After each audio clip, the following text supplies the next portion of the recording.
UFC Fight Night 170, Charles Oliveira defeated Kevin Lee via guillotine choke in the third round. After the fight, Kevin Lee was protesting that he did not actually tap. Vera, another submission. He extends the record. The biggest win of his career comes tonight. Jorge Masvidal had some harsh words for Kevin Lee after the fight. Jorge tweeted, "You should be cut for this bitch move. Tap and try to continue? One of the lowest things you could do, hoe-ass bitch." He followed up with first bitch move, miss weight. Second bitch move, tap and try to continue. Disrespectful to the sport, and that's the lowest thing you could do.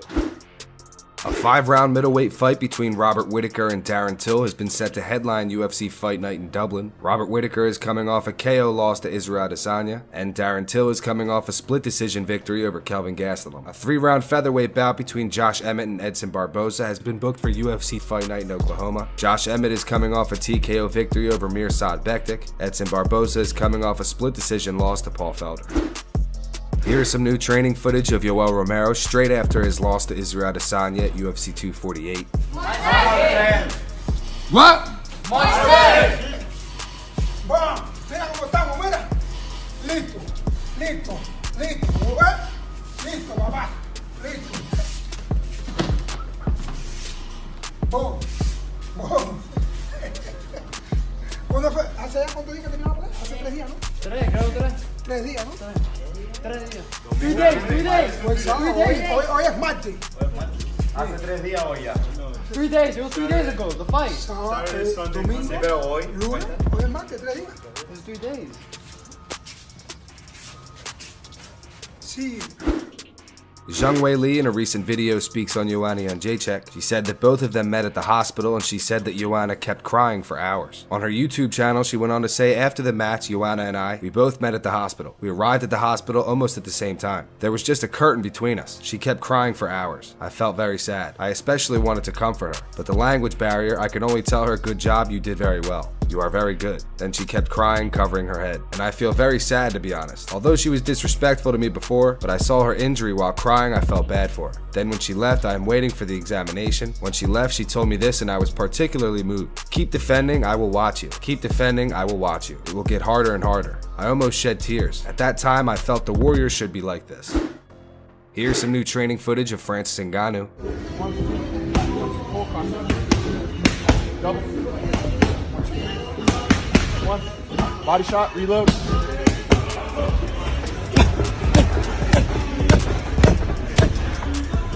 Atta baby. Take his fucking soul. Let's go.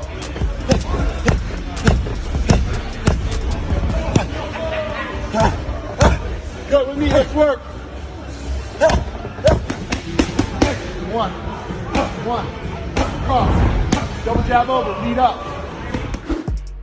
Valentina Shevchenko on Ariel Helwani's MMA show speaks on Zhang Weili's victory over Joanna. She says that she doesn't see Weili defending her belt in her next title fight. I think, yes, it was very entertaining fight to watch, and both ladies, they give like everything that they had to win the for the victory of this fight, and definitely it was very good fight between two strong female fighters. Yeah, of course, I think it took a lot of character and to finish, to go all these 5 rounds. And I think the MMA community, fan community of mixed martial arts, they enjoyed watching this fight. She did good. She's strong, but you could see once she get the real competition, the real level of martial artists, the top level fighters, the top level of opponents, now she has this struggle. You could see how difficult was this fight with Joanna, her fight, how difficult it was. And I really don't see Weili defending her belt in the next title fight. You could tell by yourself how difficult this fight was with Joanna. In my opinion, Joanna won this fight because she was more, her accuracy was more on point. And yes, she get this inflammation on her head, but it was just one punch. It was the fault of just one punch. If it wouldn't be that, I think it was 3rd round. Yes, I think it was 3rd round. If it wouldn't be that punch, it wouldn't be that so much swelling in her face. Here's some new training footage of Alexander Gustafsson. Your hands up. 2 kilo on each hand. On each hand. Let's go. Let's go, guys. Anthony Smith on Sirius XM speaks on Israel Adesanya versus Yoel Romero. He says that both fighters should be okay with criticism. No, I agree. I 100% agree. I also think that Israel and Yoel Romero have to be okay with the criticism. And I think that that's where it comes from. Like, if there's been a lot of times that I've had some fights and some wacky shit has happened, or my fight with John Jones, I can't say anything because most of the criticism is true. So I'm not out here blaming it on John Jones. I'm not out here blaming it on the rash of other things that I could have blamed it on. You just got to sit down and take it. Sometimes you got to sit down and shut up, because it's when it comes to this game, it's pretty easy to see. It's easy to critique that part of their fight. Like, you know, if you say Israel Adesanya's ground game sucks, like, there's not a whole lot of evidence to that right up to this point. A lot of people say it, but there's not a lot of evidence to it, so you can defend that.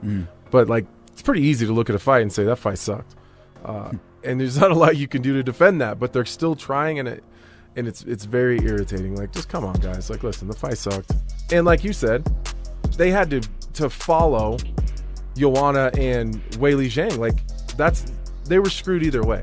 There was no way it was going to be that good. They were going to look like the shit fight anyways.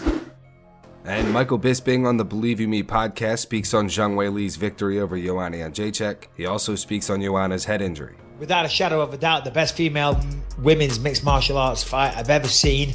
I just want to say right now, well done to both of them. Congratulations to both of them. Thank you to both of them. You know, because it's not easy. I mean, as we just said there, and again, I'm not trying to shit on Adesanya.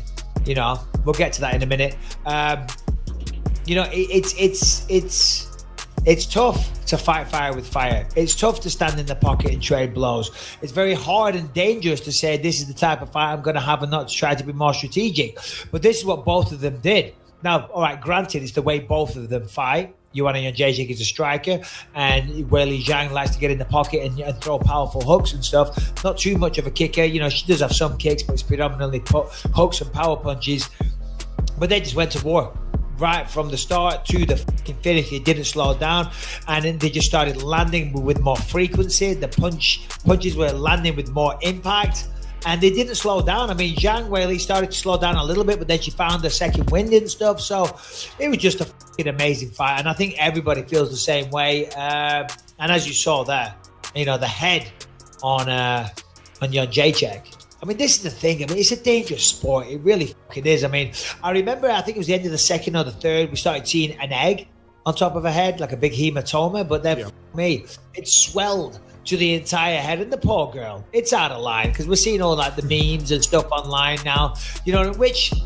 Listen, I guess that's the way, right? She maybe once the swelling goes down and she can see straight and she's back to normal and she gets over the saddening heartbreak of losing a world title fight and losing her win bonus and not being the champion and endorsements and all the rest of it and the adoration of her fans and the loss of all that hard work and determination and flying all over the world and sacrificing time away from family and friends.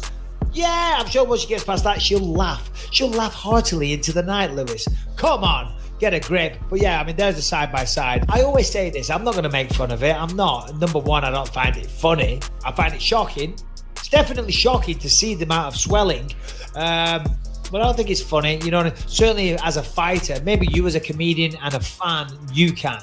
Because I always say, obviously, I have one eye, right? And I can pop it out right now. Right, but anytime I saw a fighter make fun of my eye, I used to always say, well, fuck you.